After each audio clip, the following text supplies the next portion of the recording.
Bonjour, bienvenue dans Instant Stress, aujourd'hui consacré à l'hypertension artérielle. Alors la journée internationale de l'hypertension artérielle, c'est le 17 mai.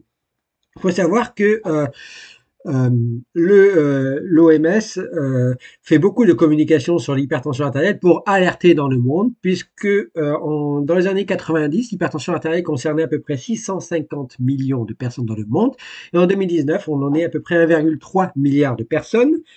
On sait que 4 personnes sur 5 qui ont de l'hypertension artérielle sont pas très bien traitées. 10 à 30% même des patients qui ont de l'hypertension artérielle sont résistants au traitement. En France, on est à peu près à 17 millions de personnes qui ont une hypertension artérielle et donc également 6 millions de personnes qui ne connaissent pas leur problème d'hypertension. Eh bien oui, il y a une grande part de personnes qui ne savent pas encore qu'elles sont hypertendues. Alors l'hypertension, comment ça se mesure? Ça se mesure par la tension artérielle. La tension artérielle, par exemple, on vous prend la tension et on dit vous avez 14,9.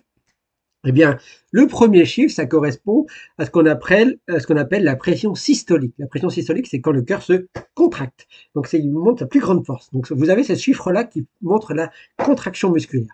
C'est la pression systolique. Et puis, le petit chiffre 9, c'est la pression diastolique. C'est quand le cœur se relâche, il se regonfle, il se remplit de sang avant ensuite de se recontracter.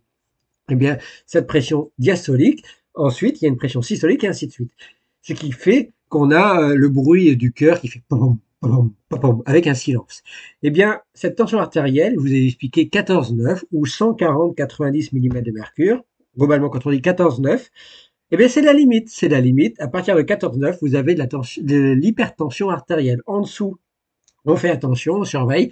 Au-dessus, c'est de l'hypertension artérielle. Alors, ça se traite par des antihypertenseurs, qui sont des diurétiques, des bêta-bloquants, des inhibiteurs de certaines enzymes impliquées dans le système cardiovasculaire. Comme je vous l'ai dit, il y a 10 à 30% des personnes qui ont de l'hypertension qui sont résistantes au traitement. Faut savoir que à peu près dans le monde, ça concerne de plus en plus de personnes. On double depuis en 20 ans, l'hypertension artérielle a été doublée. Les symptômes, c'est plutôt des maux de tête, des vertiges, des palpitations cardiaques, des suées.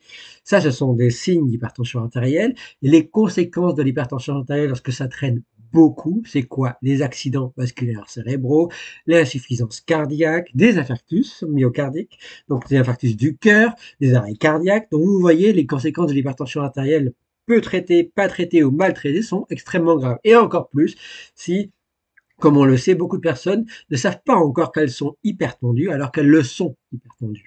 Donc il est temps de s'en préoccuper. Alors il y a des facteurs qui sont non modifiables. Si vous êtes un homme en cours de vieillissement, eh bien oui, ce sont le sexe masculin et puis le vieillissement sont des facteurs, l'âge sont des facteurs de l'hypertension artérielle.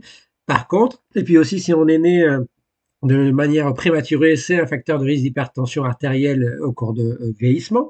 Maintenant, il y a des facteurs qui sont modifiables. Et ça, vous le savez, c'est en premier, trop d'alcool, le tabac, vous avez également trop de sel, la sédentarité, le manque d'activité physique et puis l'alimentation.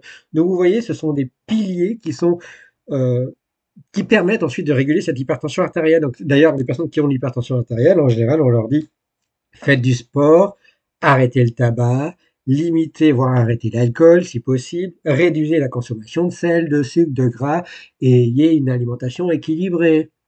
Pas trop de sucre ni de produits ultra transformés parce que tout ça conduit à l'hypertension artérielle qui au cours de l'âge un risque qui augmente et qui finit par augmenter les risques d'accidents vasculaires cérébraux, d'arrêt cardiaque, qui, je vous le rappelle, sont des causes principales de mortalité dans le monde. Et également, l'hypertension artérielle peut être associée également à d'autres pathologies, comme par exemple les cancers, éventuellement également des problèmes neurologiques dans le cerveau, potentiellement des problèmes de maladies neurodégénératives. Alors, il faut savoir enfin, qu'il y a de l'espoir, l'hypertension artérielle, ça peut se réguler en jouant sur les facteurs modifiables. Sur les autres facteurs, on ne peut pas trop rien faire.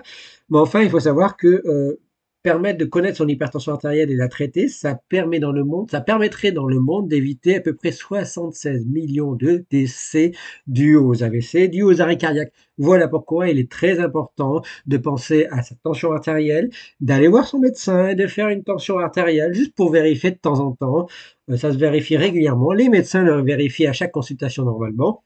Mais attention, suivez les conseils de votre médecin car la tension artérielle est une des causes ensuite de mortalité très importante dans le monde. Voilà. En attendant un prochain instant stress, je vous souhaite une bonne chose, que le bon stress soit avec vous, mais attention, en faisant attention à votre tension artérielle. Voilà. Ciao, ciao.